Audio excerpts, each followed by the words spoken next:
Yo, yo, yo, yo, yo, Big Kish back up in here. I told y'all I was gonna hit y'all with that TikTok again, man. Y'all gotta see the rest of this. Hey, this is hilarious, bro. Then you know you got some breakdowns. You know you got the Drizzy breakdowns. You know you got the Nasit. You already know I don't like holding y'all. Let's get it, man. Kendrick's released 3 diss tracks aimed at you. Which ones hurt your feelings the most? Euphoria. He's saying that you've hit an 11-year-old daughter. Do you have any other kids we don't know about? I do. 4. 4 kids. Is that a lot of child support? I would say so, yes. Kendrick's saying you're not black because you're Canadian. Do you still want to claim being black? I actually... Hey, this is genius. Whoever did this, I don't know how they did it. I guess they clipped up one of Drake interviews and act like they was asking him a question. But yeah, this is genius right here. I love it. I love it. Exclusive. Drake addresses Kendrick Lamar diss. Gooch the Great. Gooch the Great. I don't know what that means, but yeah, let's get it. I'm proud to say that I don't really drop the B word like in person. You've been accused of having a BBL, using Ozempic. Have you ever thought about just hitting the gym? That's a valid point. So you did get a nose job? Yeah. Yeah. Drake, are you going to address the Predator allegations? That's dope. On this track at all? No. Don't know if this Kendrick Lamar theory is true, That's but fire. I really hope it is. Hold on. Yeah. Drake, are you going to address the Predator allegations on the diss track at all? No. Don't know if this Kendrick Lamar theory is true, but I really hope it is. Honestly, it really does fit Kendrick Lamar. It totally feels like something he would do. The theory goes that starting from Section 80, every single album of Kendrick Lamar's has been based off another form of media. Each album presents decent evidence for this, some more obvious than others. The theory starts with Section 80 being themed off of a book. The indicators for this is the initial framing of the album. It starts with somebody sitting around a campfire and telling or reading a story to a bunch of other people. And throughout the album, a lot of songs are approached from different people's perspectives, kind of like if you were reading a book. And then maybe the most obvious giveaway is that 2 of the tracks are titled Chapter 6 and Chapter 10. Good Kid, Mad City is obvious. It takes the form of a movie. From beginning to end, it tells a cohesive story about a main character, and it's presented in the style of a movie. Kendrick Lamar has even said this himself multiple times. Side note, 15-year anniversary. Yo, I never thought about that, yo. Cause Good Kid, Mad City, it is like a movie, like, cause you got the niggas riding in the car and then they praying in the beginning. Then he taking a trip here. He going to pick up Shireen, and then they like, yo, bring the van back. His parents, his mother was calling him like, bring that. And the father was like, bring my goddamn dominoes, Kendrick. Yo, if you ain't hear Good Kid, Mad City, go listen to it. Then you will see what he talking about. Yo, but that's mad strategic, bro.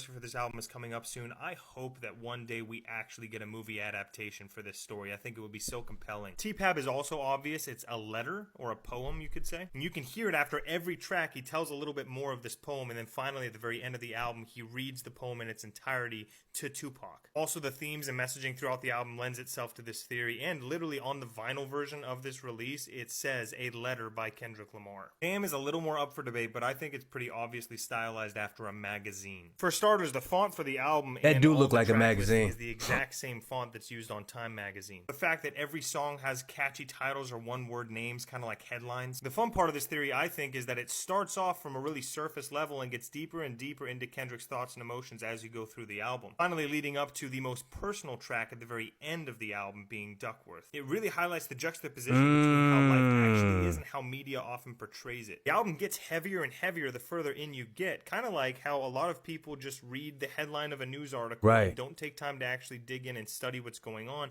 They just take it at face value. In that same way, the more you listen to this album, the more context you get and the more of a picture is painted for where Kendrick's actually at in his life. The fact that this album tells a different story in reverse also really lends itself to this theory, because we as listeners view Kendrick's celebrity life in a totally different way than he does. That's actually a topic he touches on a lot in these songs. You can hear it all over Fear and Triple X and Feel. But playing the album in reverse is kind of like telling the story from his perspective and not the perspective of the magazine article, so to speak. I almost forgot to mention that a lot of times magazines or mangas can be read backwards. You flip them upside down and read them in a different direction to get different content. So that lends itself to this. The last one's also pretty obvious. The Big Steppers is based off of a stage play. There are multiple times throughout the album where you hear tap dancing and stage sounds. There are also multiple times where there's narrating, Act 1, Act 2, Act 3. A lot of the songs, like We Cry Together, feel like you're watching a play. Silent Hill, Save Savior. There's tons of them. And finally, I didn't get to see him on his worldwide tour for this release, but I heard that there were a lot of stage play elements in it. I gotta say, man, as a huge hip-hop fan and a huge Kendrick fan, it's hard for me not to nerd out about this stuff. All these other rappers out here playing checkers while Kendrick's playing chess. Makes me Facts, yo. Hey, you gotta get that man his props because, yo, he be dancing with it too.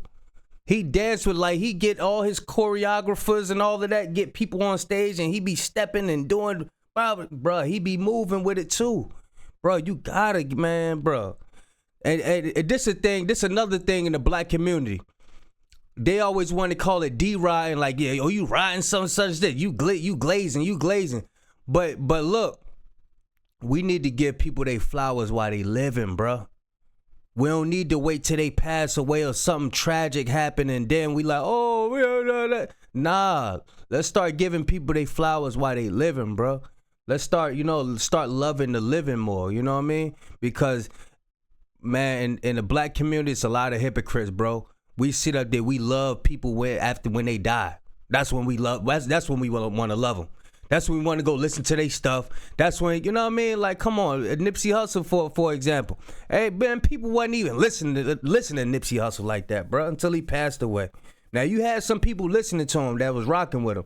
But a lot of people, they lying, bro. I'm telling you. Curious about what other form of media he might do next, like a podcast or maybe a documentary. I mean, whether you like him or not, this has got to put Kendrick in the GOAT conversation, right? Explaining every Drake album in one sentence. Drake is sad.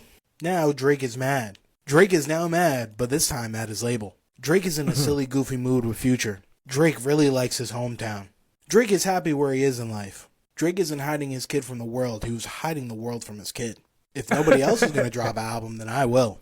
Drake is really, really mad at Kanye West. Drake could have made a good dance album, but he said, honestly... The pregnant one is... The one with all them girls pregnant, he letting everybody know something. If else is going to drop an album, then I will. Drake is really, really mad at Kanye West. Drake could have made a good dance album, but he said, honestly, never mind. Drake and 21 Savage are in a silly, silly, goofy mood. Why Drake Lost, Part 1. He alienated fan bases. He alienated a lot of women by dissing Serena Williams, Megan Thee Stallion, Rihanna, Esperanza Spalding, and a bunch of other women in his last few albums. Let's not forget, let's not pretend that women didn't really hold Drake down for the longest. He also made a lot of hip-hop folks choose sides by coming at so many beloved producers. Kanye may be very polarizing, but he still has a humongous fan base. Plus, people love Metro and Pharrell, and artists speak very highly of them. Siding with Drake means folks are siding against three of the dopest producers, and not too many artists are going to want to sign up for that. Right. That's a fact.